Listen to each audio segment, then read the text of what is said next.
2014 का चुनाव भारतीय राजनीति में, अब ये इसमें हो सकता है कि वो चुनाव ऐसे जीते, वो ये अलग बात है। हर खेल का अलग नियम होता है। हॉकी के ग्राउंड पर उतर के आप क्रिकेट के नियम से नहीं खेल सकते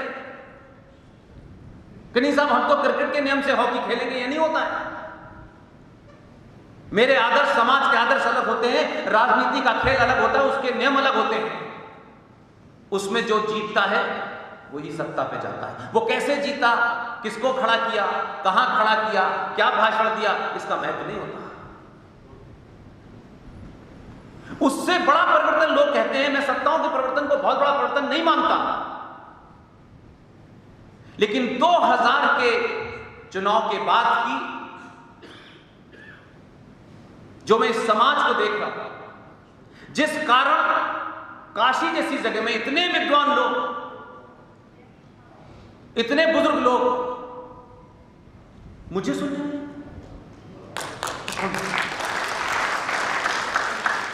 शायद मेरी हैसियत आपको एक कप चाय पिलाने के लिए है। जो कुछ आप देख रहे हैं बस इतना ही होगा। न कोई सत्ता से लेना देना है, न व्यवस्था का कोई लेना देना है। मुझे लगता है 2014 और 2019 के चुनाव में कौन जीता कौन नहीं जीता, मैं फिर कह रहा हूं, मेरा मतलब नहीं है, लेकिन मैंने पहली बार महसूस किया 2014 के चुनाव में और उसके बाद 2019 के चुनाव में भारतीय राजनीति के केंद्र में पहली बार हिंदू आया।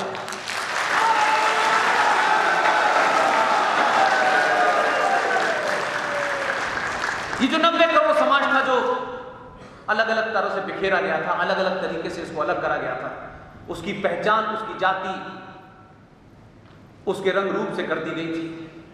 और जातियों में बांटते बांटते भी जिस राज्य में महात्मा गांधी गए थे, उस राज्य में कहा गया दलित और महादलित, ये पिछड़ा है, ये अति पिछड़ा है। आज जो लोग बांट रहे थे 70 साल से, वो राजनीतिक तौर पे सबसे पिछड़े हो गए हैं।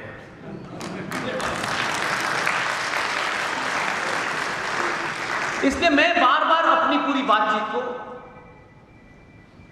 लौटा के वही लाना चाहता हूं। आपकी किसी से नाराजगी हो सकती है, घर में 5 लोग रहते हैं तब भी एक राय नहीं होती, लेकिन इतने बड़े देश में, इतने लंबे कालखंड से आपको आपके मन मस्तिष्क में जो भर दिया गया, उसके चलते शायद आपकी सामूहिक सोच समाप्त हो गई है और आप सब इंडिविजुअल होकर सोचने लगे। लिहाजा यह नहीं हो सकता कि एक ही समय में सब लोग खुश हो जाएं, सबकी संतुष्टि हो जाए, यह मुमकिन नहीं है। लेकिन मैं आपके बीच में दावे से कह सकता हूं, पूरे दावे से और ईमानदारी के साथ कह सकता हूं कि हो सकता है कि 90 से 100 करोड़ हिंदू सनातनियों की सारी ख्वाहिश पूरी ना हो, लेकिन ख्वाहिश पूरी होने का सिलसिला शुरू हो गया।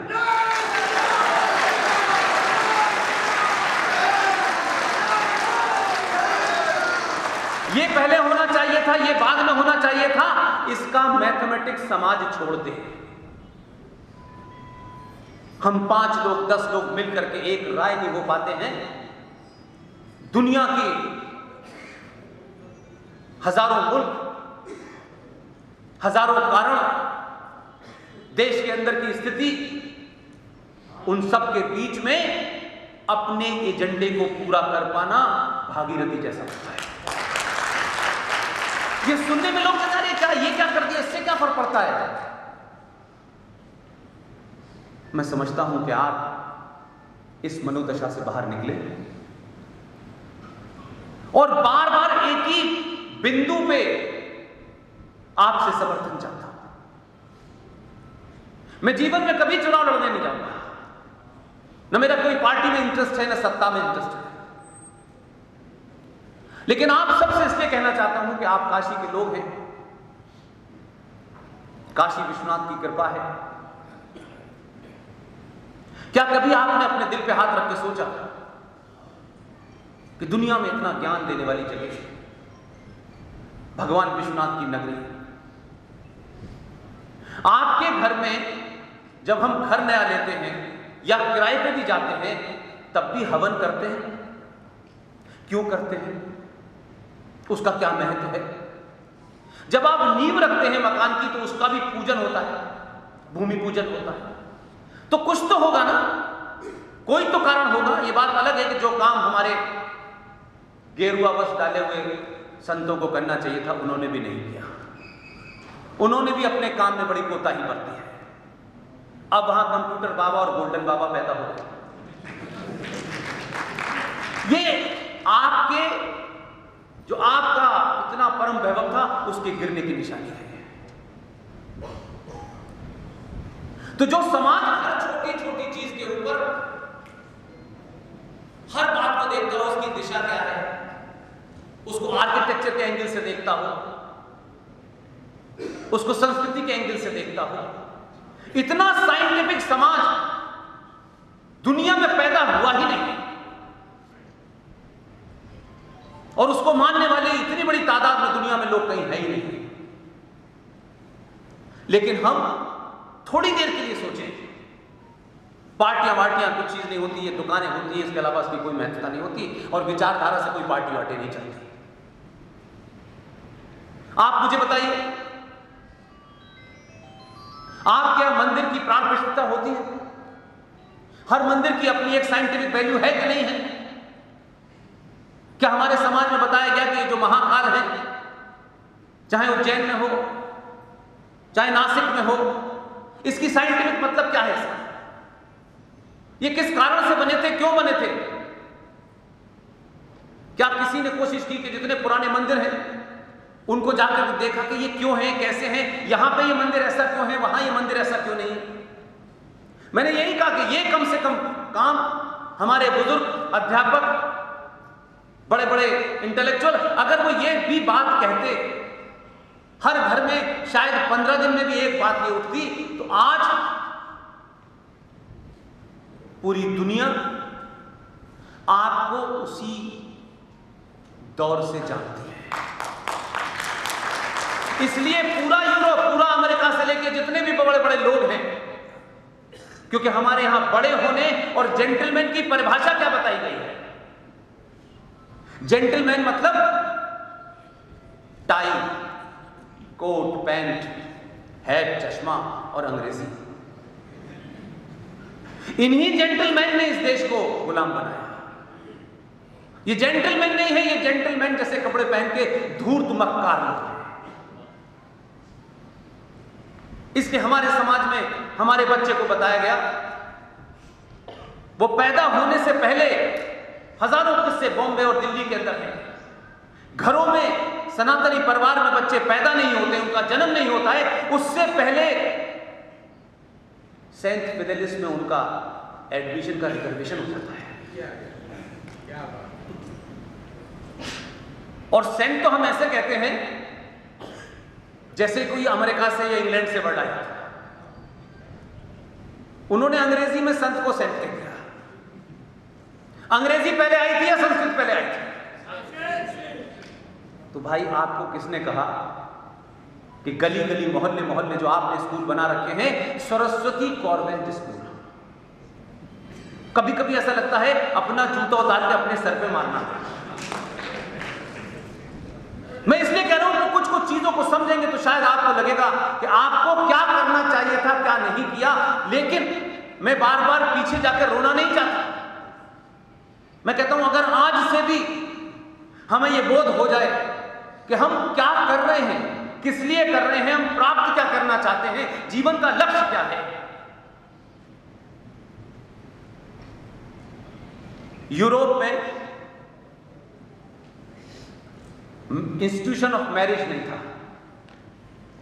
ये जो शादी का जो इंस्टीट्यूशन है ये नहीं था। वहां की कल्पना ये थी कि एक पुरुष और एक महिला के बीच में उच्चतम सुख प्राप्त करने के लिए उनका मेल होता है। उनकी फिलॉसफी कहती थी कि एक आदमी और औरत के बीच में परम सुख प्राप्ति के लिए यह मिलन होता है, उसमें होने वाली, उत्पन्न होने वाली कोई भी बच्चा या बच्ची उस सुख को कम करती है। यह उनकी कल्पना थी, इसलिए उस मिलन से जिस बच्चे की उत्पत्ति हुई है वो बच्चा क्या करेगा, कहां जाएगा। तो यूरोप में इसके ऊपर यह तय किया गया कि ऐसा ही जैसा ये बड़ा सा हॉल है, इस हॉल में के बाहर एक टोकरी रखी होगी। वो जो संतान पैदा परम सुख प्राप्ति में हो गई है, उस औलाद को उस डलिया में, उस कमरे के बाहर छोड़ जाते थे। और स्टेट यानी राज्य सरकार का काम यह होता था कि उस बच्चे को पाले। तो ये जो कमरा है, इसमें एक आदमी बिना शादी के पिता है और एक औरत बिना शादी के मां है, जिसे आप मदर और फादर कहते हैं। सरकार उनको पैसा देगी और ये लावारिस बच्चे वहां पलेंगे। उस जगह को अंग्रेजी में कॉन्वेंट कहते हैं।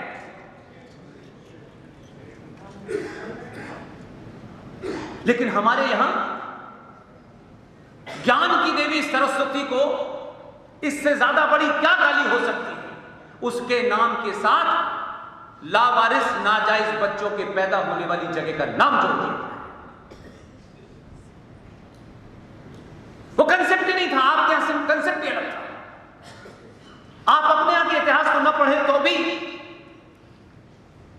1800 की दौर की बात है, मैकॉले ने जो भाषण दिए हैं इंग्लैंड के अंदर, वहां की पार्लियामेंट में, आज तो आपके पास सब कुछ है, कोई ऐसी चीज नहीं है जो आपके हाथ में ना हो। आप सेकंडों में सब कुछ देख सकते हैं। उस मैकॉले के भाषण पढ़ लीजिए, क्या क्या इंस्ट्रक्शन दिए गए, क्या क्या उससे पूछा गया। उसने चिट्ठी लिखी अपने पिताजी को यहां के बारे में कि भारत में एक भी आदमी अनपढ़ नहीं है और भूखा नहीं है। पूरा विचार किया और उसके बाद कहा कि जो भारत का ये सिस्टम है, जो किसी सरकार ने तय नहीं किया था, इस सिस्टम को तोड़ो। और उस सिस्टम का नाम था गुरुकुल। आज कहीं गुरुकुल नाम का शब्द ढूंढे से नहीं मिलता है। जिस सभ्यता में आचार्य चाणक्य पैदा होता हो, वहां आज कौन पैदा हो रहा है, मुझे शर्म आती कहते हैं। लिहाजा आप जब बदलना शुरू करते हैं, अपने घर के कैलेंडर पे अचकन पहने हुए सफेद वाली गुलाब का फूल लगाए एक आदमी की तस्वीर हटा देते हैं,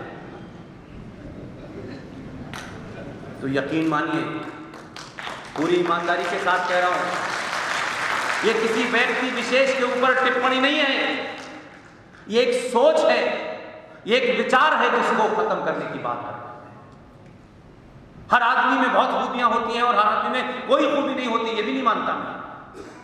लेकिन जिसकी किसी खूबी से राष्ट्र तबाह हो गया हो, उसमें हजार भी खूबी हो, बेकार है।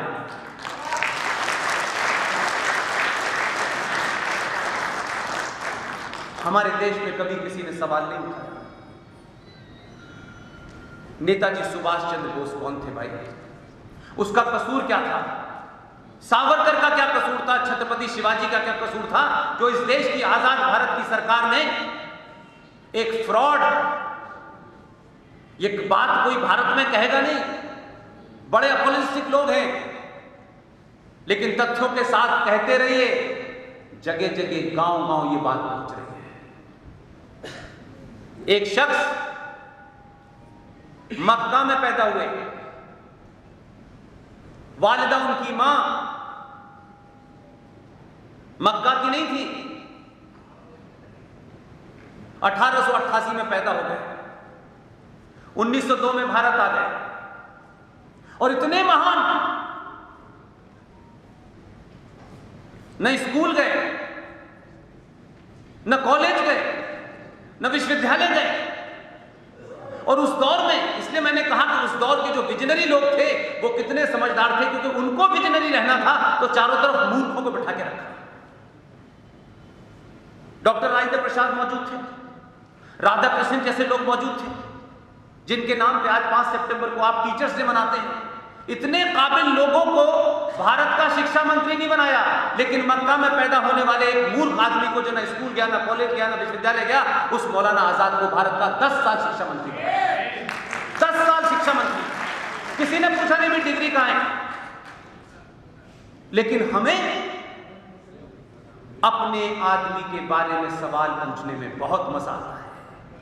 शायद ये डर है या कुंठा है कि हम अपने आदमी को गाली देंगे तो हमारा कुछ नहीं बिगाड़ सकता, दूसरे पे सवाल करेंगे तो हो सकता है हमें कुछ नुकसान हो जाए। ये बीमारी अपने अंदर से निकालते हैं। कौन शिक्षा मंत्री बना अभी हमारे यहां? लोगों ने उसकी डिग्री पता करने की कोशिश की, इसकी डिग्री क्या है। इस दौर में 14 से के बाद की बात कर रहा हूं, अगर सबसे बेहतरीन कोई शिक्षा मंत्री थी तो एक लेडी थी जिसने जबरदस्त किया। लेकिन क्योंकि हमें यह अच्छा नहीं लग रहा था, हम इतने सैडिस्ट लोग हैं कि वो जो काम कर रही थी उस पर हमने उसकी गुणवत्ता नहीं नापी। हमने डिग्री उसका ढूंढ के, इसने बीए यहां से किया है, वहां से नहीं किया। अरे भाई, मतलब इसने जहां से भी किया है, किया तो है, उन्होंने तो कुछ नहीं किया था। 72 साल में 30 साल तक इस देश के शिक्षा मंत्री मुसलमान रहे। 30 साल तक एक से एक कलाकार था, और उन्हीं के दौर में यह इतिहास लिखा गया। उन्हीं ने लोगों को तय किया कि कौन इतिहास लिखेगा। इसलिए उस इतिहास में लिखा गया, Shivaji was a mountain rat. Shivaji एक पहाड़ी चूहा था। यह पढ़ा गया है, मैंने पढ़ा है, और मेरा तो वो आदमी उस्ताद भी रहा है, जीवित है, जिसने ये लिखा था। आपको ऐतिहासिक तौर पे ऐसा बौना बनाया गया है कि आपको जगने में सालों लग जाएं। आपके अपने ही सरोकारों को आपके खिलाफ खड़ा कर दिया गया है, उनके प्रति हीन भावना भर दी गई है। इसलिए आपकी पहली सफलता थी कि आपने सामूहिक तौर पर यादव, बनिया, ठाकुर होकर वोट नहीं दिया। पहली बार भारत के इतिहास में आपने हिंदू, और उसका फर्क देखिए, ऐसा भी नहीं है कि आपने ऐसा करा और 200 साल के बाद पता चला आपने। आपकी सामूहिक शक्ति का कारण है कि सत्ता पर बैठने वाले लोगों को बार बार यह पता है कि हम सड़क बनाने नहीं आए हैं।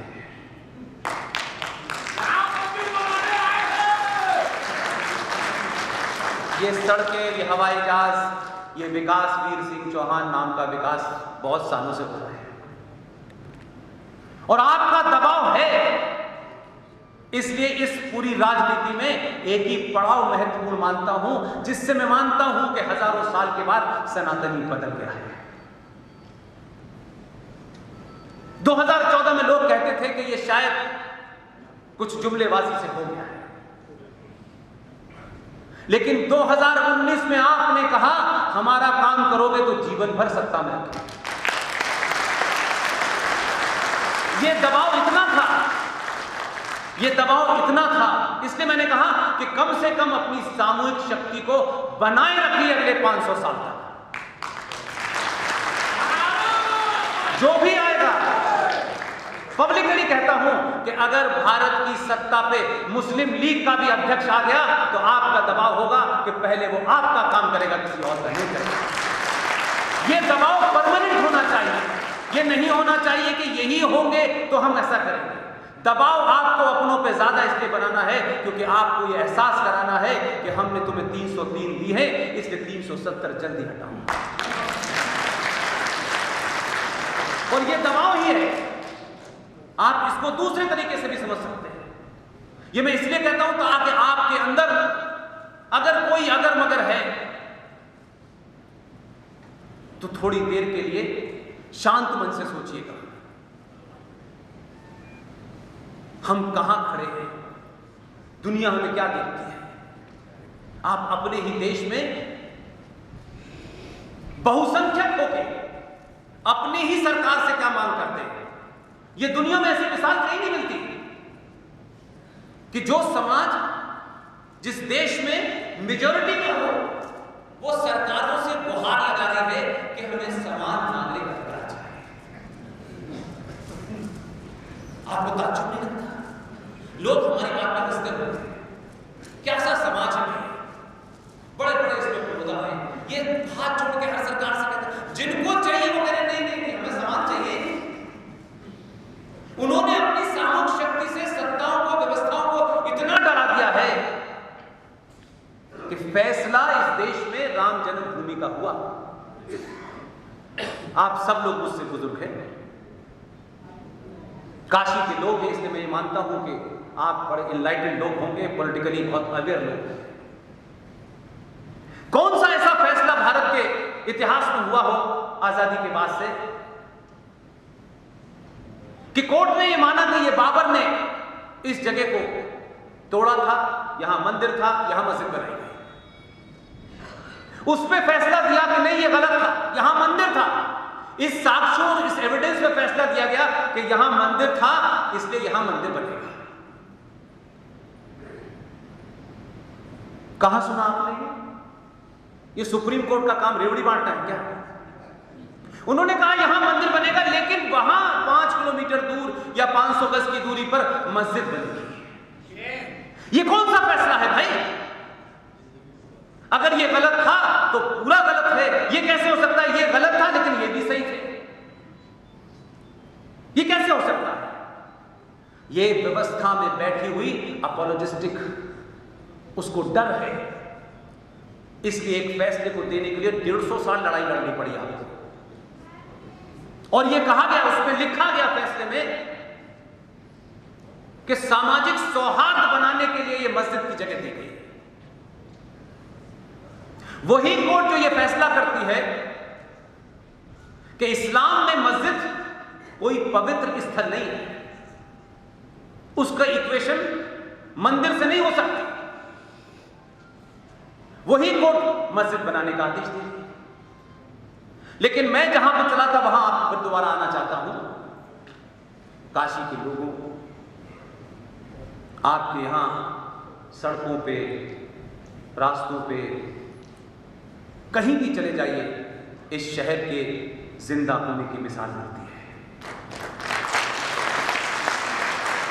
आप चलते हैं, बोलते हैं, ढाबों के ऊपर, चाय खानों के ऊपर चर्चाएं होती हैं। एक कोई 80 घाट पे चाय की दुकान है, कमाल कमाल की विद्वान आते, मैं भी बहुत बैठा हूं। लेकिन एक सवाल पूछता हूं आपसे, अगर आपके मकान की नींव टेढ़ी हो गई तो टेढ़े मकान में रहेंगे या तो उसे तोड़ देंगे, सही से नींव रखें। और अगर आपकी आस्था यह है कि शिव जी की तरफ नंदी का मुंह होना चाहिए, तो आपको काशी के नंदी पे कभी तरस नहीं आया पिछले कई सौ सालों से? वो नंदी जिधर है उस तरफ तो कुछ और है और मंदिर कहीं और है। अगर मंदिर कहीं और है तो फिर आपको फायदा कैसे होगा? वो महादेव कैसे खुश होगा, वो नंदी कैसे खुश होगा? ये जिम्मेदारी आपकी है, ये सरकार की नहीं है। आप जाते हैं, वहां पूजा करते हैं, चाहते हैं आपको फल मिल जाए। आपके शास्त्रों के हिसाब से वो मंदिर बना हुआ था, कोई डिजाइन के लिए नंदी को नहीं बाहर बैठा दिया गया है। उस मंदिर की पवित्रता भंग हो चुकी है। आपको नंदी को देख के तकलीफ नहीं होती, मैं तो कभी जब भी आता हूं तब भी तकलीफ होती है मुझे। अगर नंदी दुखी है, उस मंदिर की साइंस को तोड़ करके कुछ अराजक जिहादियों ने उसको मंदिर को मस्जिद बना दी है, तो आपको फल नहीं मिलने वाला है। ये उसके भक्तों की जिम्मेदारी है, ये उसके भक्तों की जिम्मेदारी है। इसलिए आप सिर्फ पूजा करने नहीं जाते हैं, जहां जहां पर भी शिव मंदिर बने हुए हैं, जिसे आप महाकाल के नाम से कहते हैं, पढ़िए। हमारा दुख यह है, हमारा ही ज्ञान दुनिया में लोग ले गए और अब आपसे बता रहे हैं ऑर्गेनिक फूड